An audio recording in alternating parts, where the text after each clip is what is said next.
లోనప్పారావు sir నువ్వు నీ కథ చదువు. ఒక గ్రామంలో యాదగిరి అని ఒకడు ఉండేవాడు. కొబ్బరి చెట్లు ఎక్కడం యాదగిరికి చాలా బాగా వచ్చు. యాదగిరి కుటుంబం ఎప్పుడూ కష్టాల్లోనే ఉండేది. అతనికి రాజయ్య అనే ఒక కొడుకుండేవాడు. అతనికి అన్ని పుచ్చిపళ్ళు ఉండేవి. అందరూ అతన్ని పుచ్చిపళ్ళు పుచ్చిపళ్ళు అనేవారు. అతని పక్కన ఎవ్వరూ కూర్చునేవారు కాదు. రాజయ్యకు మంచి భోజనము మంచి డ్రెస్సు కొనివ్వడానికి యాదగిరి దగ్గర డబ్బులే లేవు. పండుగ వచ్చింది, అందరూ కొత్త బట్టలు వేసుకున్నారు. కానీ రాజయ్యకు మాత్రం కొత్త బట్టలు లేవు.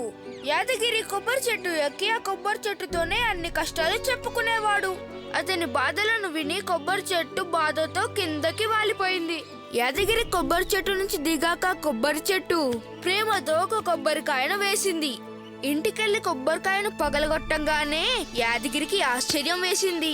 అది బంగారు కొబ్బరి. స్కూల్ నుంచి వచ్చిన రాజయ్య ఎప్పటిలాగే కొబ్బరిని తినాలి అనుకున్నాడు. ఆ కొబ్బరిని కొరకగానే అతని పుచ్చిపళ్ళన్నీ బంగారు పళ్ళుగా మారిపోయాయి. ఎంతో ఆనందపడ్డాడు. స్కూల్ కి వచ్చిన రాజయ్య సార్ చెప్పిన జోక్ కి నోరు తెరిచి గట్టిగా నవ్వుతుండగా వాడి బంగారు పళ్ళు చూసి అందరూ ఆశ్చర్యపోయారు. పక్క క్లాస్ లో వాళ్ళు కూడా వాడి బంగారు పళ్ళు చూడ్డానికి వచ్చేవారు. న్యూస్ పేపర్ లో రాజయ్య ఫోటో కూడా వచ్చింది. అలా రాజయ్య ఊరికి స్కూల్ కి మంచి పేరు తెచ్చాడు. బాగుంది. నీ పేరు లోనప్పారావు కాదురా, నువ్వు టాల్స్టాయ్ లోనప్పారావు. నీ కథలో వచ్చిన రాజయ్య నాకు చాలా నచ్చాడురా. ఆ రాజయ్య మన కామేష్ సార్. ఏ అది నేనా? అవునరా, నువ్వే రాజయ్యవి.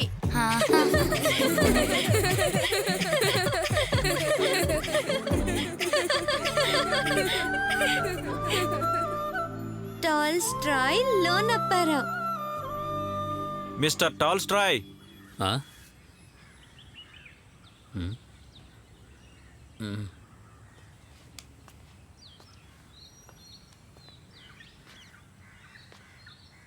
గుర్తుపట్టలేదా? రే పోకిరి వెధవా, ఎలా ఉన్నావురా? ఎన్ని సంవత్సరాలైందిరా నిన్ను చూసి. ఎక్కడున్నావురా? దుబాయ్లోనా? వీడేంట్రా దుబాయ్లో? నీకేంట్రా పని? అది బయటికి చెప్పకూడదురా. చెప్పరా. పళ్ళ డాక్టర్గా చేశాను, బయటికి చెప్పుకో. పళ్ళ డాక్టరా నువ్వా?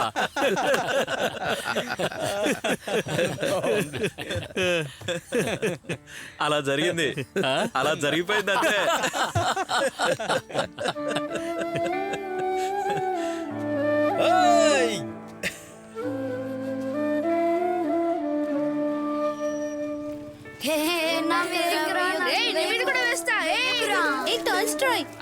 టాల్స్టాయ్ లోనప్పారావు,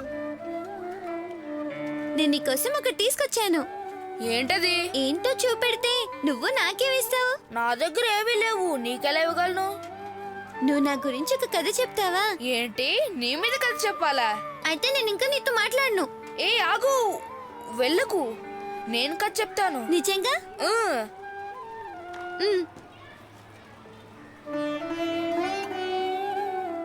ఈయనెవరు? మీ తాతగారా? కాదురా, ఈయనే టాల్స్టాయ్. ఆయన ఇల్లు రష్యాలో ఉందని మా నాన్న చెప్పారు. చాలా పెద్ద రచయిత. ఇది నాకా? ఇంకెవరికి? నీకే. ఇంటికి తీసుకెళ్లి పెద్ద ఫ్రేమ్ చేయించుకో. ప్రతిరోజు ఈ ఫోటో ముందు నిలబడి ప్రే చేయి, పెద్ద రచయిత అవుతావు. మరి నా కథ ఎప్పుడు నా కథ చెప్తావు?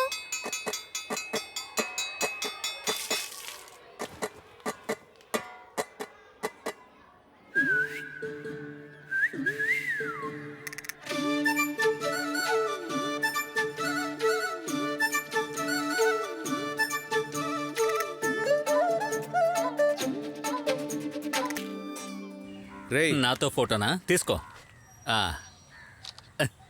ఓకే. ఆ రోజైనా ఈ రోజైనా వీడే స్టార్. వీడిని చూస్తుంటే నాకు ఎంతో అసూయగా ఉంది. ఏం స్టార్ రా? నువ్విప్పుడు ఎవరిని వెతుకుతున్నావు? నాకు చూపించు. నోరుతారు. సరిగా చూపించు. దీనికి రూట్ కెనాల్ అక్కర్లేదు, 2 పూట్ల పొడుదాంకో చాలు. ఏ ఊరుకోరా. రాజీ ఇది అందరికీ ఇచ్చేసి లోనప్పారావు, ఇలా అమ్మాయిలందరికీ స్వీట్లు ఇస్తే చాలు అనుకుంటున్నావా? పెళ్లి చేసుకోవా ఏంటి నువ్వు? చూస్తున్నారు కానీ ఏమీ సెట్ అవ్వట్లేదు. ఆహా, సెట్ అవ్వటం లేదా? అక్క చెల్లెళ్ళు ఒక చిన్న బోట్లో కర్పూరం వేసి నీళ్ళలో వేస్తే అది తిరుగుతూ ఉంటుందే, తిరణాల్లో చూస్తుంటాం కదా, అలా జీవితం గుండ్రంగా తిరుగుతూ ఉంది. అరే పోరా, ఈ కార్యక్రమం అంతా అయిపోని రేపు నేను మీ ఇంటికి వచ్చి అందరిని చూస్తానులే. మనం అందరం అప్పుడప్పుడు ఇలా కలుసుకుంటూ ఉంటే వయసు తగ్గుతుంది కదరా? అవును, నాకేం వయసు అయిందని. ఏయ్, నేను వయసు ఎలా ఉన్నావురా? అరే, మన ఏంట్రా కామేషు. నన్నే మర్చిపోయావురా? సరే నేను కూర్చుంటాను, నువ్వు నుంచో. రే ఎవర్రా ఫోన్ లో? సెక్రటరీ నీకు కూడా సెక్రటరీ ఉందా? ఆ రేంజ్కి వచ్చేసా. రేయ్ అలా చెప్తే ఎలారా? నీ చికెన్ షాప్ గోల అయిపోయిందా? నువ్వేం చేస్తున్నావు? నే కాలేజ్ లెక్చరర్ ని. కాలేజీ లెక్చరరా? బ్లాక్ బోర్డ్ మీద మాట్లాడే వాళ్ళ పేర్లు రాసి నువ్వు కాలేజీ లెక్చరర్ అయ్యావా? ఏం చెయ్యాలి, ఇప్పుడు నా టైం అలా ఉంది. లక్ష్మి ఒకసారి ట్రావా. వస్తాను. ఏదో సీక్రెట్ మాట్లాడుకుంటానికి. నువ్వేం చేస్తున్నావు? నేను తాండూరి కలెక్టర్. చెప్పుకునేంత జాబ్ లేదు, ఏదో చిన్న పని చేసుకుంటూ బతుకుతున్నాను. నాకు ఒక చిన్న వాచ్ రిపేరింగ్ షాప్ ఒకటి ఉంది, Amal and co watch repairing and service. అలా ఇలా ఏదో రన్ అయిపోతుంది. నువ్వు కాలేజ్ ప్రొఫెసర్ కానీ రైటర్ కానీ అయి ఉంటావని అనుకున్నా. ఊళ్ళో ఉన్న వాళ్ళందరూ చదువుకుని పెద్ద జాబ్స్ చేస్తుంటే చిన్న పనులు చేయడానికి మనుషులు కావాలి. అది కరెక్టే. నిజం చెప్పాలంటే నువ్వు ఖాళీగా లేవుగా. ఫుడ్ రెడీ అయింది. ఓకే, ఆ, రండి రండి. పదండి పదండి భోజనాలు చేద్దాం. అవును.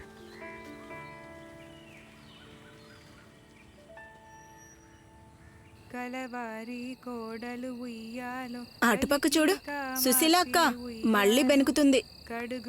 ఒరేయ్, సుశీలక్క బాగా డ్యాన్స్ చేస్తుంది కదరా? ఆవిడ మేకప్ వేసుకుని ఉంటే ఇంకా బాగుండేది.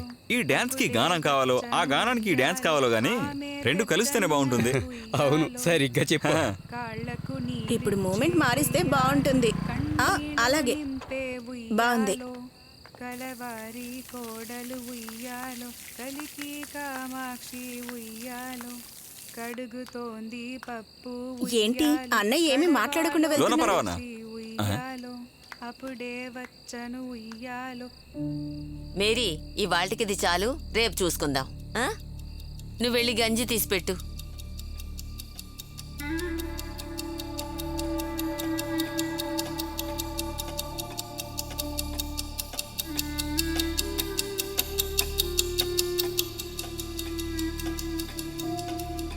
లోనప్పారావు, నువ్వేమంటున్నావు? ఇప్పుడు చదువుకుంటావా? కాలేజీకి వెళ్ళడం అంటే నువ్వు అనుకున్నట్టు జరగదు, గుర్తుపెట్టుకో. మీ నాన్న చనిపోయాడు, మీ అమ్మ చనిపోయింది. ఇకపై ఆ కుటుంబ బాగోగులన్నీ నువ్వే చూసుకోవాలి. అది నీ బాధ్యత. నేను నీకు చేసే ఒకే ఒక హెల్ప్, సెంటర్లో ఉన్న వాచ్ షాప్ నీకు ఇచ్చేస్తాను. దాంతో కుటుంబాన్ని పోషించుకోగలవు. అందులో నీకు మంచి ఆదాయం వస్తుంది. ఇకపై నువ్వు అల్లరిచెల్లరగా తిరగకూడదు, అది మాత్రం గుర్తుపెట్టుకో. జాగ్రత్తగా చేసుకుని కుటుంబాన్ని పోషించుకో. అందరూ కష్టపడి ఎదిగిన వాళ్లే కదా, నువ్వు కూడా అలాగే కష్టపడి అభివృద్ధిలోకి రా.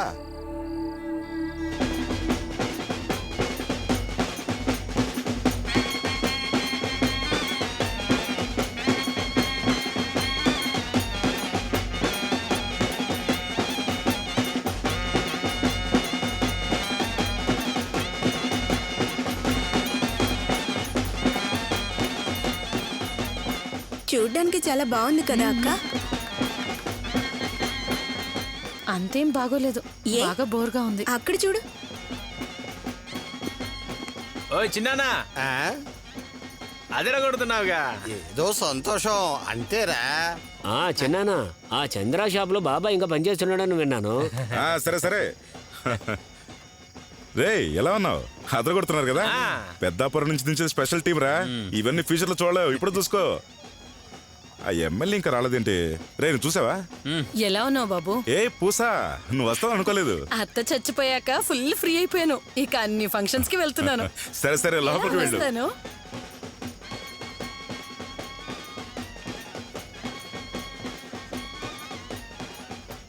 రూములు చూస్తుంటే పెద్దగానే కనపడుతున్నాయి, కానీ వంటగది సరిపోదనుకుంటా. అదే కొంచెం చిన్నదిగా ఉంది అవును. పగలగొట్టాలేమో